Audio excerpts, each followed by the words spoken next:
Well, a new survey is painting a picture of the toll that inflation and interest rates are having on Canadians. 75% of Canadians say this is a very bad time to make a major purchase, and that would be categorized as a house, car, renovation, or vacation.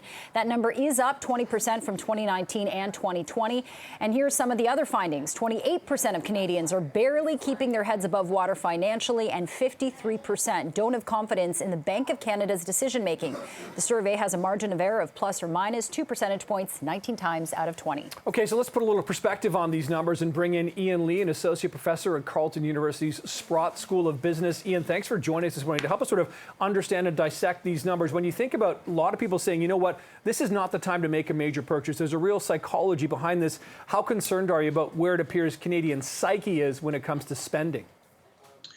It's perfectly understandable. It's perfectly rational. I mean, there's so much uncertainty. You know, inflation has been soaring. The Bank of Canada has belatedly responded with driving up interest rates, which are going to affect large numbers of Canadians. We see the data coming out of the United States. Yesterday, GDP went down, and we know how closely integrated our economy is to the American economy.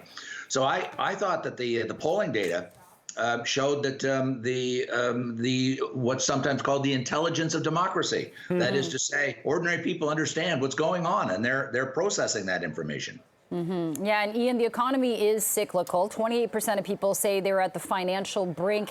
They can barely keep their head above water. What do you say to those people right now to either calm their nerves or have them reconsider their options? Two things. One short term, one's medium term. Short term, yes. Postpone those big ticket, whether it's buying a car, taking a trip, a reno, a big ticket expenditure, postpone it from now until things crystallize and we see if we are going into recession or not.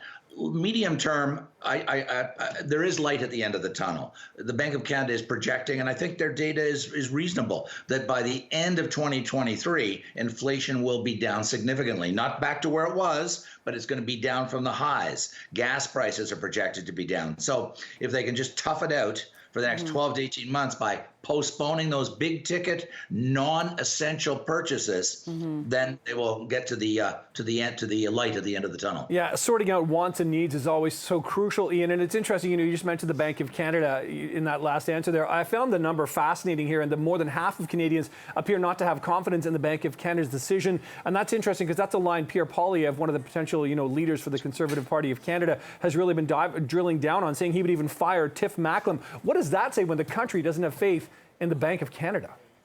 That's not good news, Nick. I completely agree with you. I won't get into the politics and Pierre Poilievre, but it's essential. And I'm saying this as a former banker from years ago in the 70s and 80s when interest rates hit to 20%. Right. That was another time when people, voters, us, citizens, lost confidence in the Bank of Canada. There were people demanding that the governor be impeached. My goodness me. So it's essential that they retain that confidence by keeping inflation under control, which is why they have such a steep hill to climb right now, and they've got to move quickly to get it back under control. Yeah, and Ian, many people don't like the decisions that the Bank of Canada is making, but as a former banker, do you think that what they're doing is right now to correct the course?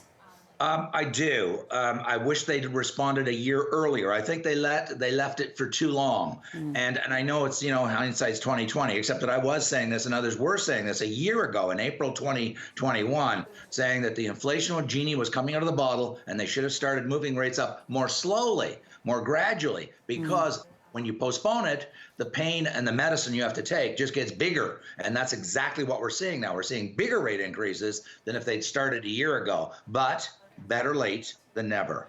It's not necessarily 2020 hindsight, but 2021 hindsight. All right, that is Ian Lee joining us live again. Always appreciate the insight and analysis, Ian. Thanks so much. Thank you. Thanks very much.